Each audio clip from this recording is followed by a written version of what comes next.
Hello and welcome to another episode of Patent Pending Made Simple. I'm your host, Summer Shaw, and with me on the other line is Jamie Brophy. Jamie, Hi, how are good you? summer. How are you?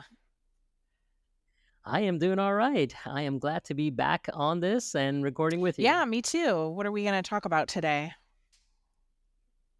So, today we're going to talk about a question that I get asked quite a bit from clients or prospective clients, which is what do you do after you receive a notice of allowance on a patent application? So, before we jump into that topic, maybe, Jamie, if you want to talk to us about what is a notice of allowance and when do you get it? The notice of allowance is after your patent application goes through the patent examining process, and your patent examiner has now decided basically that your claims are allowable in view of all the prior art that they have reviewed.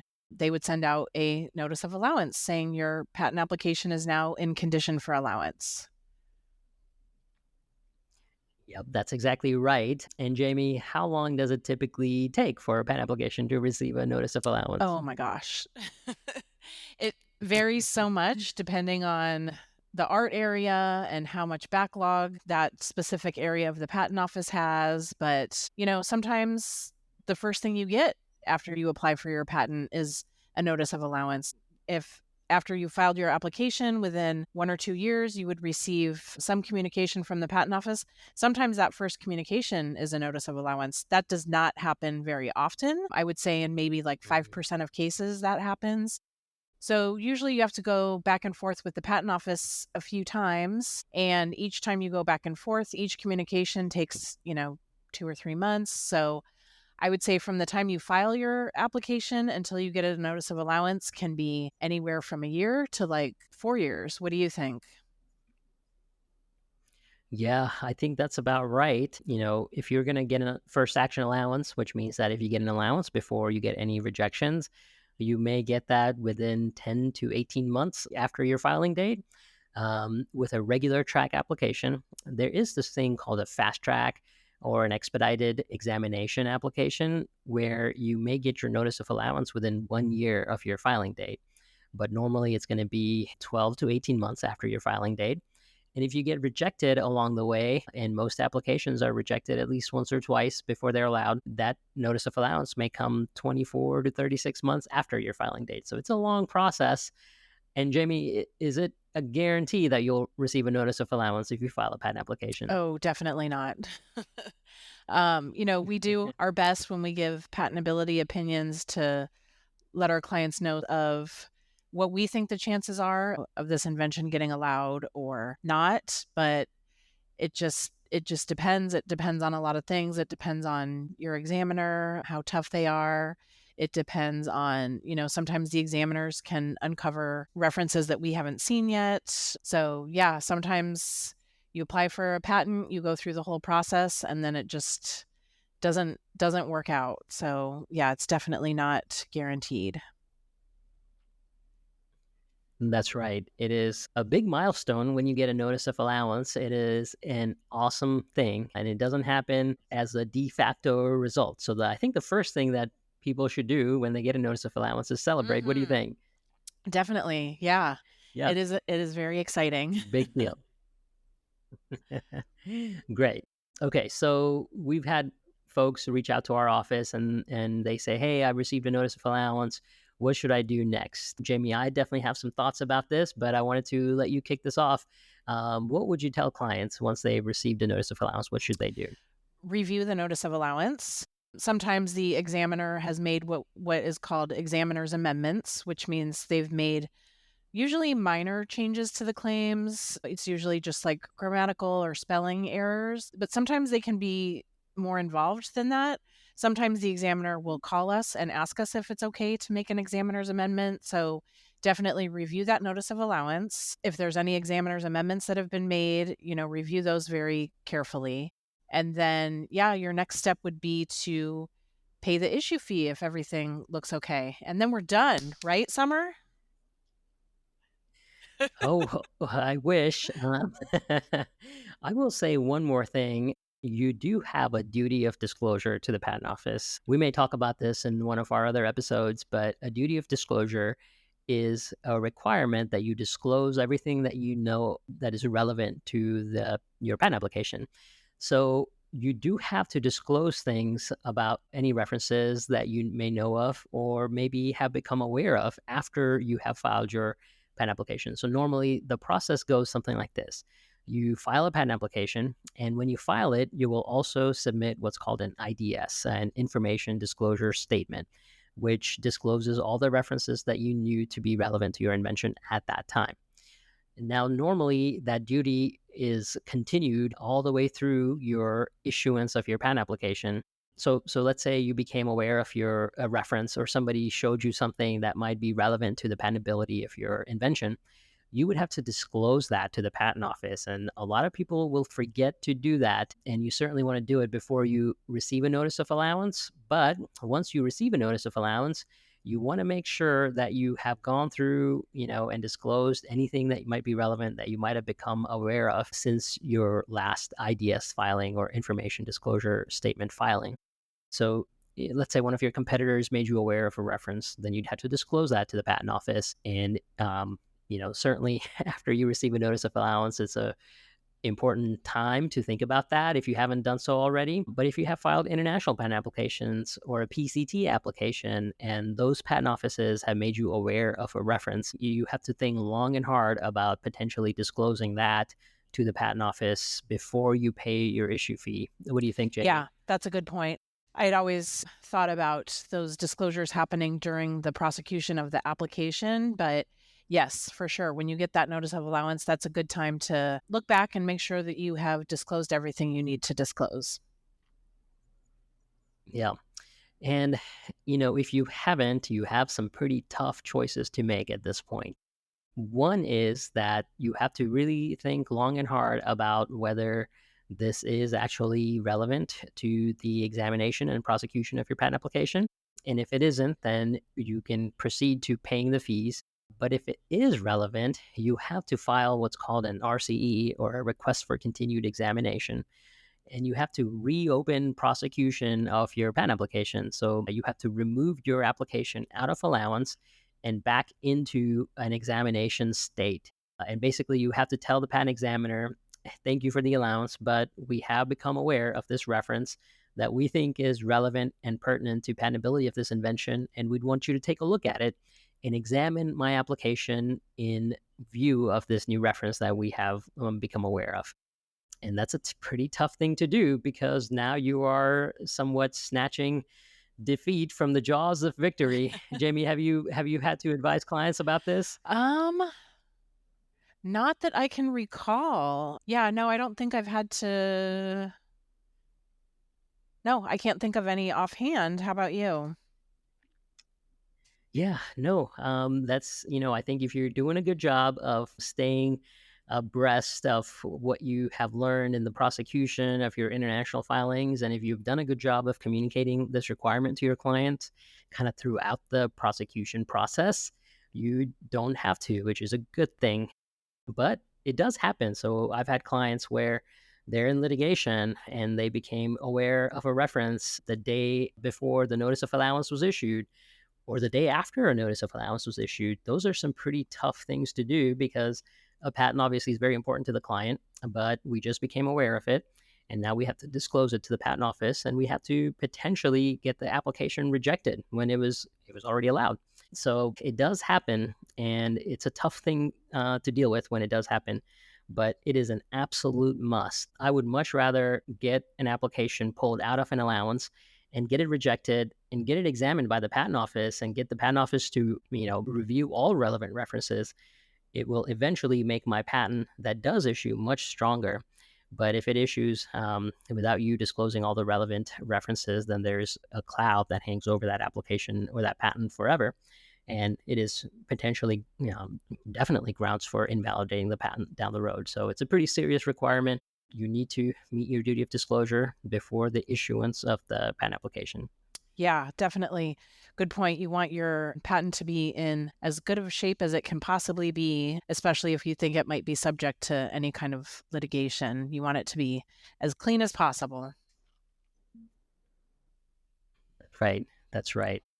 And if you do become aware of those types of references, Jamie, is an IDS kind of the right vehicle that you would recommend to clients at that point?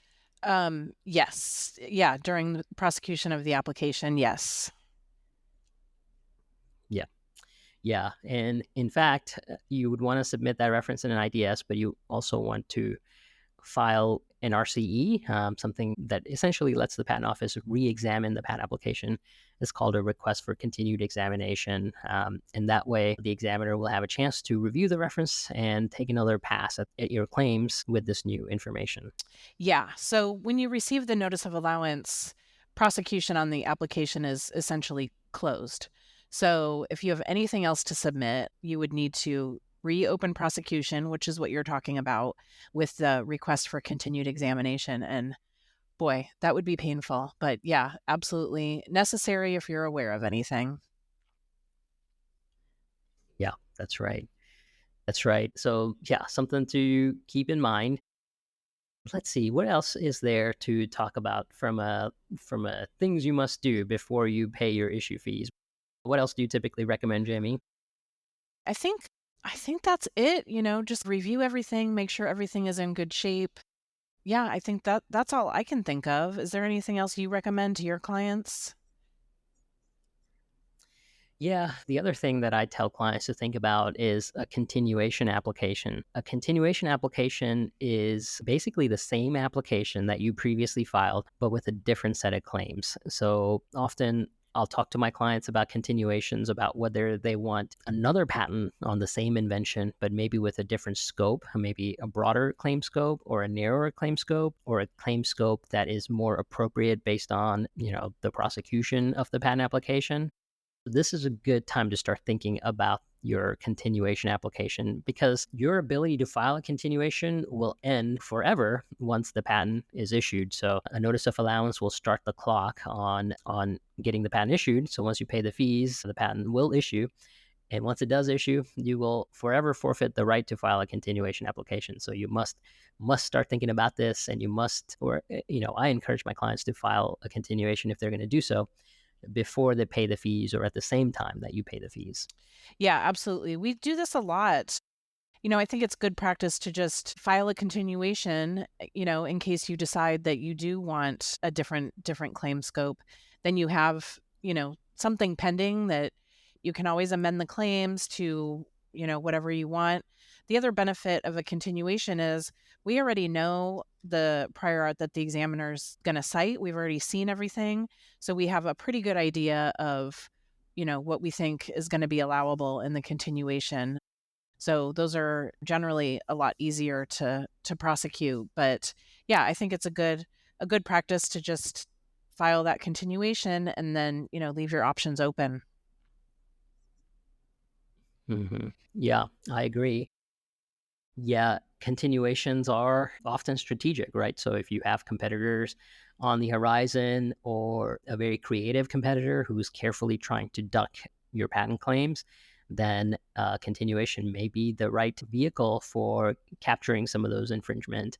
Or if the market has shifted in some way, or if the invention has changed in some way, a continuation may allow you to get those claims and kind of right size your protection to whatever the market condition or the product conditions are as of that date. Yep, absolutely.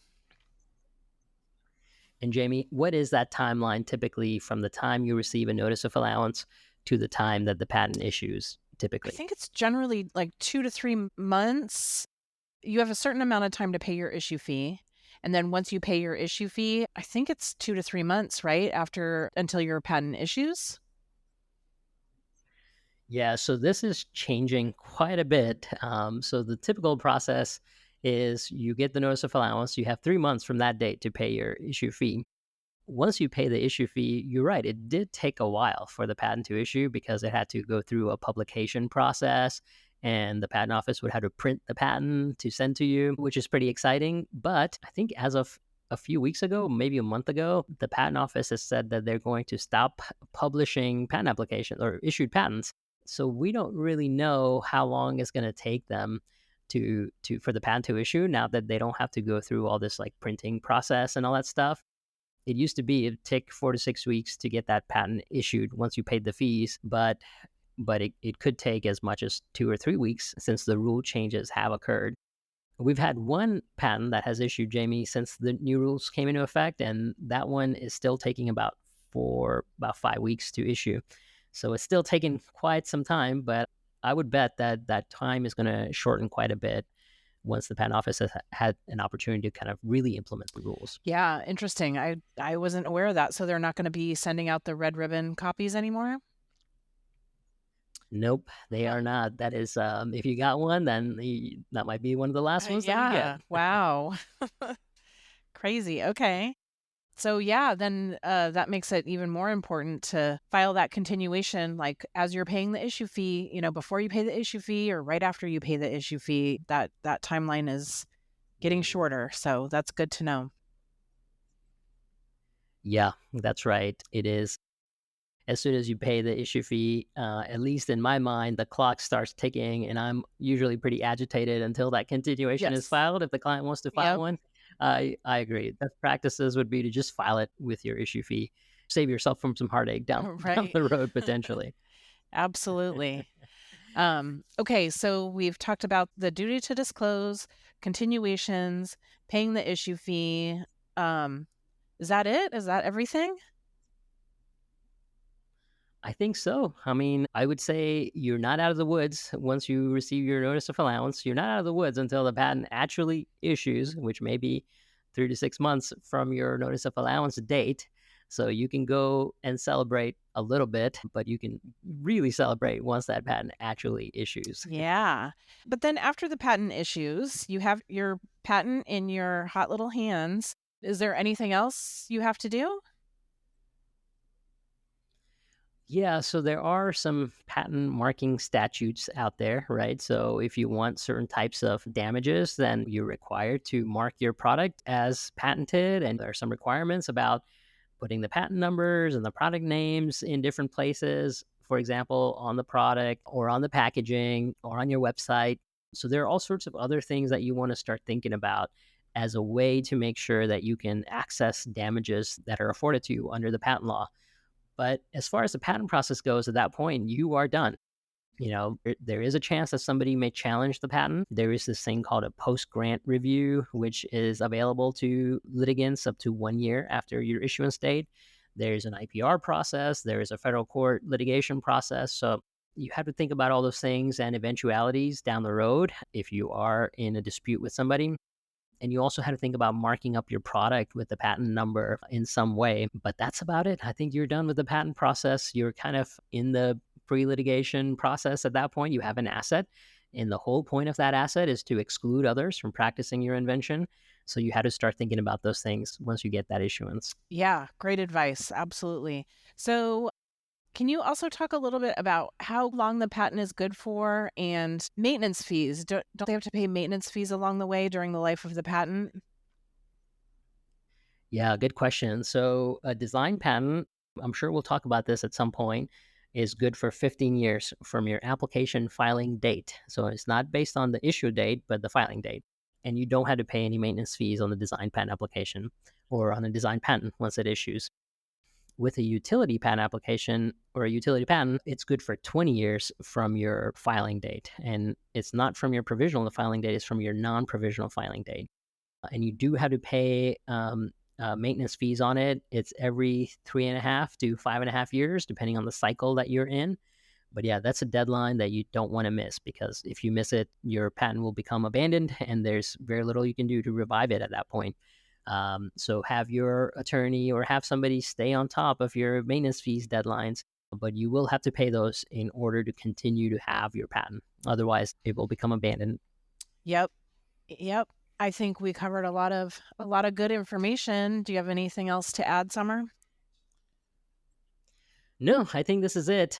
Yeah, do enjoy receiving that notice of allowance is a big deal, but be sure to check your IDSs and your references and your continuation decisions before you celebrate too much. Yes, absolutely. Okay, great info. I'll talk to you next time, Summer. Yeah, thanks, Jamie. All This right, was thank fun. you. Yep. Take care, everyone. Thank you for joining us on the Patent Pending Made Simple podcast. I hope you enjoyed our show. If you'd like to receive updates, view the show notes, or access a direct link to any resource, go to the episodes page on patentpendingmadesimple.com. To help others find our podcast, please like, share, and subscribe. Thanks again for tuning in. I look forward to having you with us next time on Patent Pending Made Simple. This podcast has been hosted by Outlier Patent Attorneys and is not intended to, nor does it create, the attorney-client privilege between our hosts, guests, or any listener for any reason. The content of this podcast should not be interpreted as legal advice. All thoughts and opinions expressed herein are only those from which they came.